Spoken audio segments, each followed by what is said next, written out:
اس سے اپنا مقدمہ ثابت کر دوں تو بخاری مسلم کی تو مجھے ضرورت ہی نہیں ہے. سب سے پہلے تو شیعہ سے جو ہمارا بنیادی اختلاف ہے وہ فدق کے اوپر نہیں ہے, وہ خلافت کے مسئلے کے اوپر نہیں ہے.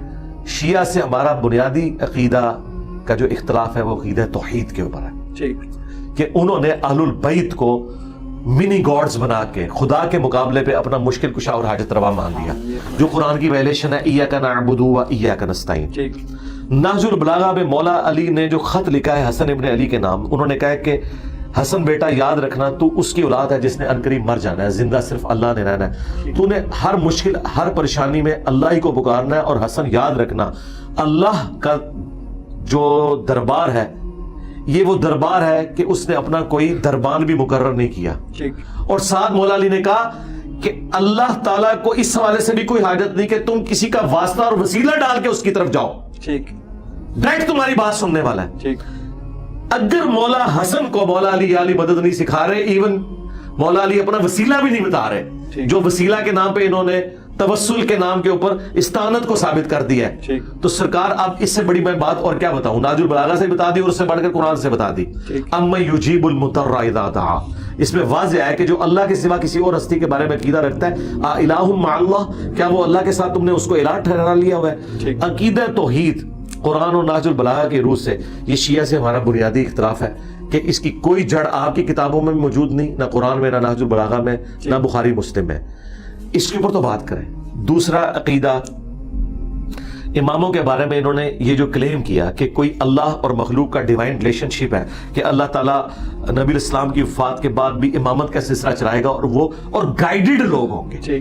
اگر امام سے مراد یہ ایکسپرٹ لیتے ہیں نا کہ وہ قرآن و سنت کے سمجھنے والے ہیں, تو سارے اماموں کو ہم مانتے ہیں. لیکن اگر آپ مولا علی علیہ السلام یا باقی اماموں کے بارے میں کہیں کہ یہ ڈیوائن ہے, خدا کی طرف سے مقرر کرتا ہے, تو یہ بڑا خطرناک معاملہ ہے. کیونکہ نہج البلاغہ میں مولا علی علیہ السلام کا خطبہ ہے, اور رسول اللہ کی میت پہ انہوں نے کہا یا رسول اللہ آپ کی موت اگلے انبیاء کی موت کی طرح نہیں ہے, آپ کی موت کی وجہ سے آسمان کا زمین سے رشتہ منقطع ہو گیا. یہ نہج البلاغہ میں لکھا ہے. مولا علی کسی کشف, کسی الہام, کسی ڈیوائن ریلیشن کو اپنے لیے بھی نہیں مان رہے حضور کی وفات کے بعد, تو باقی امام تو شاہی کوئی نہیں, جتنے بھی امام لوگوں نے کھڑے کیے ہیں. کیوں سمجھے یہاں پر شیعہ غلو وغیرہ کر جی سرکار, یہ ہے بنیادی اختلاف. ماتم بہت چھوٹی چیز ہے, ماتم ہمارے نزدیک اتنا ہی اختلاف ہے جتنا بریلویوں نے میلاد کے جلوس نکالے ہوئے ہیں. اس سے زیادہ ہمیں اس سے کوئی تکلیف نہیں ہوتی. ہمیں اصل اختلاف ہوتا ہے جب توحید کے مسئلے میں, امامت کے مسئلے میں آپ ایک پیرلل میں عقیدہ کھڑا کرتے ہیں, ہم اسے ختم نبوت کے اور توحید کے منافی سمجھتے ہیں. معصومیت علی بھائی یوں سمجھے انبیاء تک رہ جائے گی. ٹھیک, ہم تو انبیاء کو بھی اس طرح معصوم نہیں مانتے جس طرح یہ لوگ مانتے ہیں. سرکار بات یہ ہے, انبیاء بھی جو معصوم ہے وہ یہ معصوم نہیں ہے کہ انبیاء غلطی نہیں کر سکتے. انبیاء معصوم یہ ہے کہ انبیاء گناہ نہیں کریں گے. گناہ اور غلطی میں فرق سمجھیے گا. قرآن میں آیا ہے کہ حضرت آدم سے بھی غلطی ہوئی, حضرت یوسف کے بارے میں آیا کہ وہ بھی عورت کا قصد کر لیتے اگر اللہ نہ بچاتا. موسیٰ علیہ السلام سے بندہ قتل ہو گیا. نبی علیہ السلام کے بارے میں آیا کہ غزوہ بدر کے قیدی چھوڑ دیے انہوں نے. غزوہ تبوک کے موقع پر آیا کہ انہوں نے لوگوں کے بہانے قبول کر کیا آتی کی, ٹھیک ہے, وہ اس کے لیے مناسب ہے. شیر کا جو ہے وہ اس کے ہاتھ پیر یا دم جو ہے وہ شیر کے لیے مناسب ہے, جو خچر ہے اس کے لیے مناسب ہے, ہر چیز کے مناسب ہے. یہ جو کہتے ہیں نا وہ اللہ کی شان کے مناسب ہے, تو انسان کا بھی جو ہاتھ ہے انسان کے شان کے مناسب ہے. ٹھیک ہے نا, اگر کوئی انسان ہو اس کے ہاتھ جو ہے بندر کے ہاتھ ہو, یا کسی کتے کے ہاتھ یا بلی کے ہاتھ ہو, پھر تو وہ تو بیچارہ کسی کے بھی, ہاں وہ تو اس طرح ہوتا ہی نہیں نا دنیا میں, وہ نہیں ہوتا. اللہ نے جس چیز کو بھی خلق کیا ہے اس کو جو اعضاء دیے ہیں وہ اسی کے لائق ہے. انسان کو مثلا جو چہرہ دیا ہے, انسان کو بال دیا ہے, گردن دی ہے, زبان دی ہے, دانت دیے, ہمارے آنکھیں ہیں, ہمارے آنکھوں پہ اس آئی برو کو کیا بولتے ہیں اردو میں, اس کو بربٹے, کیا بمیں. ہمیں پلکے دیے اللہ تعالیٰ نے, مردوں کو داڑھی دیا, منچے دیا نا. مثلا ہمارا جو دل دیا ہے, معدے کا ایک سسٹم ہے, کم کھانا کھاتے ہیں تو معدہ کا یہ ہمارا جو نظام ہے بدن کا, جسم کا, یہ جانوروں سے مختلف ہے. ہمارا جو ہم جو کھانا کھاتے ہیں نا, ہم جانوروں والا کھانا نہیں کھا سکتے. جانوروں والا کھانا انسان کھائے تو مر جاتا ہے, اسی وقت وہ بیمار ہو جاتا ہے, ہم نہیں کھا سکتے.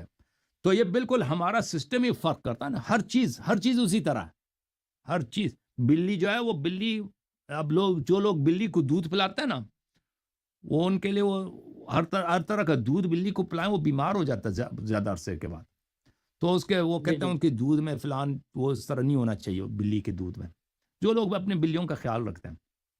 تو عرض یہ ہے کہ ہر چیز جو ہے دنیا میں جہاں میں جتنی چیزیں نا اس کے شان کے مطابق ہے. ملائکہ بھی جو ہے نا، ملائکہ کے پر جو ہے نا، مرغی کے پر جیسے ہاں نہیں ہے، اس کے شان کے مطابق. اب یہ جو کہتے ہیں اللہ کا پیر اللہ کی شان کے مطابق، یہ تو کوئی مشکل کو حل ہی نہیں کرتا نا، کسی مشکل کو حل ہی نہیں کرتا. یعنی اس کا پیر ہے، اس کا پیر اب اس کا سائز ہمیں نہیں معلوم کس، ہاں سائز. لیکن وہ یہ کہتے ہیں کہ اللہ نے آدم کو اپنی شکل میں خلق کیا تھا، تو اس کا شکل بنی آدم سے ملتا جلتا ہے. ٹھیک ہے نا، اس کا ریفرنس ہے یہ، بس سائز سکتے ہیں تو وہ بخاری میں موجود ہے نا، میں آپ کو دکھا دیتا ہوں. چلیں بس میں نمبر نوٹ کر لیتا ہوتا ہوں آپ کے بیان سن کے. جی یہ صحیح بخاری ہے. میں اس کو ایک فل پیج کرتا ہوں بھائی، سب کو نظر آ جائے نا. صحیح بخاری چاپ دار احیاء تراث العربی، کتاب چھپی ہے سنہ 1422 میں. یہ کتاب الاستئذان ہے. کتاب الاستئذان میں سب سے پہلے جو حدیث ہے، حدیث صفحہ نمبر 1114، 6227 نمبر حدیث ہے. ابو ہریرہ روایت کرتے ہیں نبی صلی اللہ علیہ وآلہ وسلم سے، خلق اللہ آدم علی صورتہ، اللہ تعالیٰ نے آدم کو اپنی شکل میں اپنی شکل پہ بنا دیے. طولہ 60 ذراع، اللہ میاں کا جو لمبائی ہے وہ کیا ہے، 60 ہاف میٹر. ہاف میٹر بنتے ہیں 30 گز ہیں جی، 30 میٹر ہے اللہ میاں. یا کہہ دو آدم، یہ پتہ نہیں چلتا طولہ کس کا طول ہے بھائی، آدم کا طول ہے یا اللہ کا طول ہے. لمبائی، اس کی لمبائی دیکھا، اللہ نے آدم کو اپنی شکل پہ بنایا، اس کی لمبائی 30 گز ہے. یا تو یہ ضمیر جاتا ہے اللہ میاں کو، اللہ جو ہے اللہ میاں 30 گز ہیں، یا تو آدم علیہ السلام 30 گز ہے. بس جیرو. بہرحال یہ ان کی شکل، یہ بہت ساری کتب میں ہے، ان کی بہت ساری کتب میں موجود ہے. ٹھیک ہے نا، کہ اللہ میاں جو ہے اس کی شکل جو ہے آدم علیہ السلام کی شکل ہے. تو آدم علیہ السلام کا شکل ہم تو نہیں جانتے ان کا چہرہ حلیہ کیسا تھا، خوبصورت ہوا ہوگا، اللہ نے بنایا. ٹھیک ہے، لیکن یہ تو کہ اللہ میاں آدم علیہ السلام کے 2 کان ہیں، 2 آنکھ ہیں، ناک ہے، اس کی منہ ہے، ہم اس کی اولاد ہیں. ٹھیک ہے نا، ہم اس کی نسل ہیں. ہم ان کی شکل تو، ہمارا شکل تو انہی کے اولاد ہیں، ان سے تبدیل تو نہیں ہو. اس کے 2 ہاتھ ہیں، سینہ ہے، مثلا چھاتی ہے، پیٹ ہے، پیٹ میں ناف ہے. ٹھیک ہے نا، اور اس کا